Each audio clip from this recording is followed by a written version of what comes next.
Salam alaikum wa rahmatullahi ta'ala wa barakatuh. Dans cette vidéo, nous continuerons à présenter la leçon le système mécanique oscillant. Au cours de cette deuxième partie, nous étudierons le pendule élastique.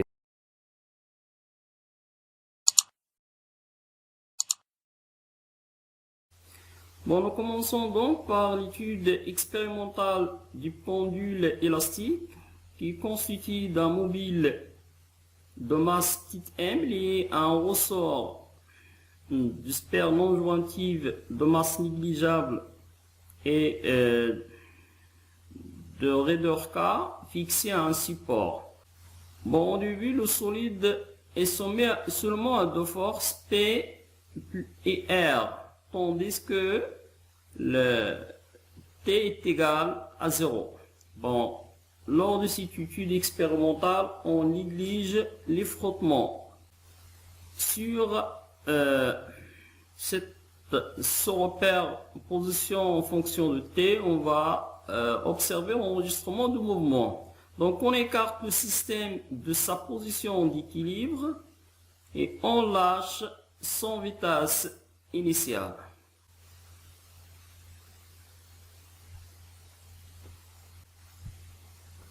Donc observation, le mouvement du G, centre d'inertie du mobile, est rectiligne sinusoïdal. Bon, il est également périodique de période T0. Bon, sa valeur est peut-être tirée à partir de l'enregistrement ou bien à partir du graphe. La force T exercée par le ressort sur le solide S tend à ramener le solide à sa position d'équilibre. Donc, lorsque le ressort est comprimé, T est dirigé vers la position d'équilibre. Lorsque le solide ou bien le ressort est allongé, T change son sens et est dirigé vers la position d'équilibre. Donc cette force, on l'appelle force de rappel. Bon, étude dynamique du système ressort solide, c'est-à-dire l'étude dynamique de pendule élastique. Type 1, équation différentielle. Donc, sur la figure, on a le solide S en repos, il se met à deux forces seulement P et R, tandis que F, la force de rappel exercée par le ressort dans ce cas-là est égale à 0 car delta L est égal à 0. À noter ici que F est égal à K, la valeur absolue de delta L, parce que delta L peut être négatif comme lorsque le ressort est à l'état de compression. Donc, est égal à K, la distance A0, A0, c'est le point de contact entre le ressort et le solide à l'état de repos. Et A, c'est le point de contact de ressort, c'est la position de point de contact lorsque le solide est à l'état de mouvement. Donc, il a pour abscisse X.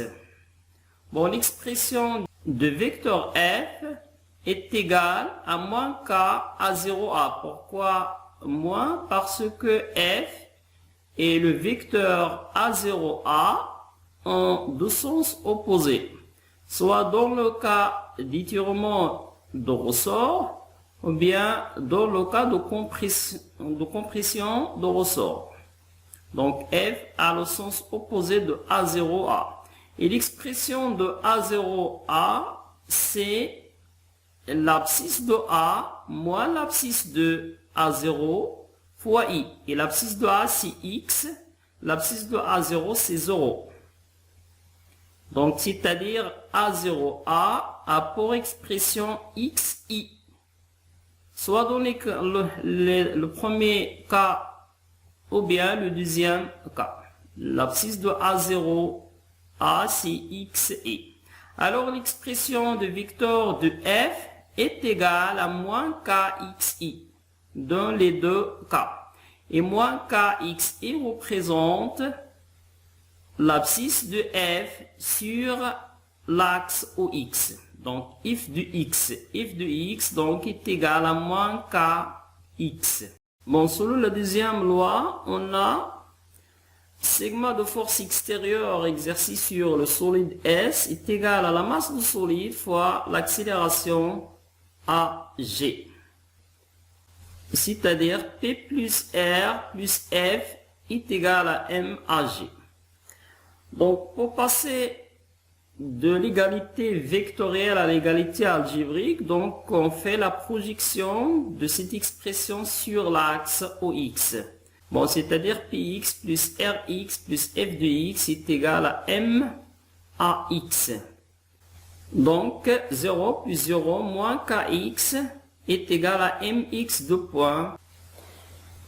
D'où l'équation différentielle du mouvement de S et x de point plus k sur m fois x est égal à 0. Donc, deuxièmement, solution de l'équation différentielle. La solution de l'équation différentielle s'écrit sous la forme x de t est égal à xm cosinus oméga 0 t plus phi. Donc, c'est une fonction sinusoïdale de période propre T0 et d'amplitude xm.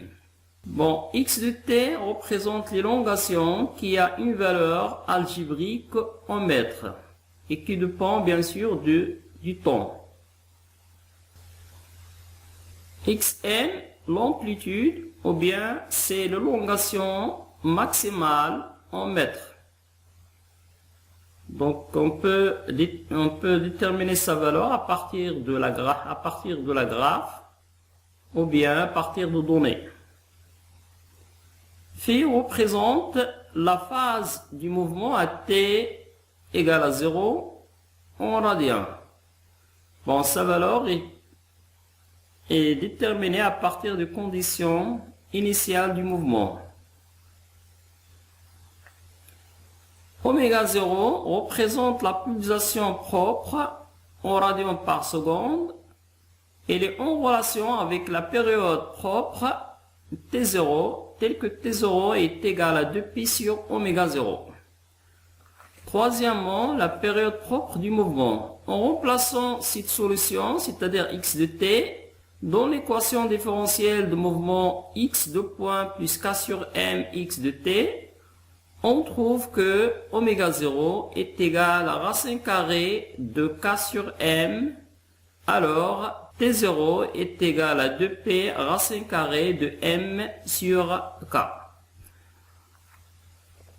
Donc, à démontrer cette relation, bien sûr en faisant la dérivée seconde de x de t en le remplaçant dans l'équation différentielle. Et à vérifier également l'homogénéité de la période propre T0 par analyse dimensionnelle. Grande 2, étude énergétique. Premièrement, énergie cinétique. Donc, on a EC est égal à 1 demi mv carré, avec V est égal à Vx est égal dx de t sur dt, sachant que on a vu l'expression de x de t, on fait la dérivée, donc on trouve qu'il est égal à moins xm oméga 0 sinus oméga 0 t plus phi. Bon, l'énergie potentielle, bon, c'est une énergie près à une constante arbitraire, stockable, ne se manifeste à nous que lorsqu'elle se convertit en énergie cinétique. Donc, pour mieux comprendre cette définition, on va faire un petit rappel sur l'énergie potentielle de pesanteur. Donc, on a un solide S de masse m, se trouve à une altitude H ou bien Z par rapport au sol. Donc ce solide possède une énergie, s'appelle énergie potentielle de pesanteur EPP, qui a pour expression EPP est égal à mgz plus C. C, c'est une constante arbitraire que l'on détermine selon l'état de référence choisi. Donc pour Z est égal à 0, alors C est égal à 0. Donc lorsqu'on lâche ce cours-là, donc il fait une chute libre. Bon, cette différence de l'énergie potentielle est convertie en énergie cinétique grâce à le travail de P. Alors que le travail donc de P de Z1 à Z2 est égal à moins delta EPP de Z1 à Z2 de l'énergie potentielle élastique. Bon, c'est-à-dire l'énergie que possède le système grâce à la déformation du ressort. Et là pour expression EPE est égal à 1 demi K delta L au carré plus une constante arbitraire C qui dépend d'état de référence choisi. Et delta L, l'élongation est égale à delta L0 plus X. Donc delta L0 c'est l'élongation à l'équilibre. Dans le cas de ressort horizontal, delta L0 est égal à 0. Et dans le cas de ressort vertical ou bien incliné, différent de 0. Et X c'est l'abscisse de G, centre d'inertie du solide. Bon, lorsque cette bille est proche du ressort et le ressort est à l'état de compression et on le lâche, donc l'énergie que possède le ressort est convertie en énergie cinétique reçue par la bille. C'est pour cela qu'on l'appelle cette énergie stockable l'énergie potentielle élastique. Donc le travail de force de rappel, lorsqu'elle passe de X1 à X2, convertit l'énergie potentielle élastique stockable dans le ressort en énergie cinétique reçue par la bille. Bon, c'est pour cela par analogie à cette expression, donc le travail de F de X1 à X2 est égal à moins delta EPE, la variation de l'énergie potentiel élastique. Bon, cette relation, on va la démontrer en classe. Troisièmement, énergie mécanique. Donc, c'est la somme de l'énergie cinétique et de l'énergie potentielle. Troisièmement, énergie mécanique. C'est la somme de l'énergie cinétique du système et l'énergie potentielle. Bon, EM est égal à EC plus EP, qui est égal à EC l'énergie cinétique, plus l'énergie potentielle de pesanteur EPP, plus l'énergie potentielle élastique EPE. Dans le cas de pendule élastique horizontale, on prend EPP est égal à 0. Donc, EM est égal à EC plus EPE, qui est égal à 1 demi M x point au carré. X point c'est la vitesse du solide, plus 1 demi Kx au carré, plus C. Si le frottement sont négligeables, EM est constante. Donc, EM est égal à 1 demi K XM au carré.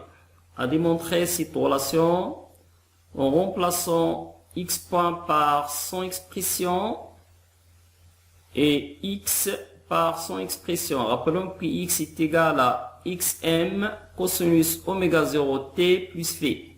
Et oméga 0 au carré est égal à K sur M. Et on prend C est égal à 0 pour démontrer cette relation. Bon, puisque EM est constante, alors la dérivée de EM par rapport au temps est égale à 0. Et en faisant la dérivée de cette expression, on trouve l'équation différentielle du mouvement. Mx de point plus Kx est égal à 0. À démontrer cette équation. Donc, grand 2, diagramme énergétique. En cas des oscillations sans frottement, on a EPE est égal à 1 demi kx au carré. Alors, EPE en fonction du x est une fonction parabolique. Donc, lorsque x est égal à 0, donc EPE est égal à 0. Et lorsque x est égal plus ou moins xm, donc EPE dans ce cas il est maximal, est égal à l'énergie mécanique, est égal à 1 demi kxm au carré. Donc voilà la courbe qui représente EPE. Et puisque EM est constante, pas de frottement, donc EM est une droite parallèle à l'axe des abscisses.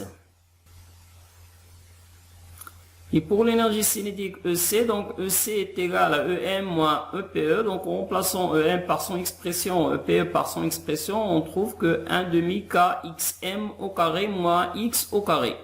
Pour la représenter, donc il faut donner des valeurs à x. Donc si x est égal à 0, alors EC est maximal. Voilà, il est égal à EM. Si x est égal à plus ou moins xm, alors EC est égal à 0. Donc voilà la courbe qui représente l'énergie cinétique du système. Donc pour la représentation de l'énergie en fonction de temps, EPE donc est égal à 1 demi kx au carré est égal à 1 demi kxm cosinus au carré oméga 0 t plus phi. Donc on prend phi est égal à 0 et on remplace t par les valeurs multiples de t0, c'est-à-dire t0 sur 4, t0 sur 2, 3, t0 sur 4 et t0.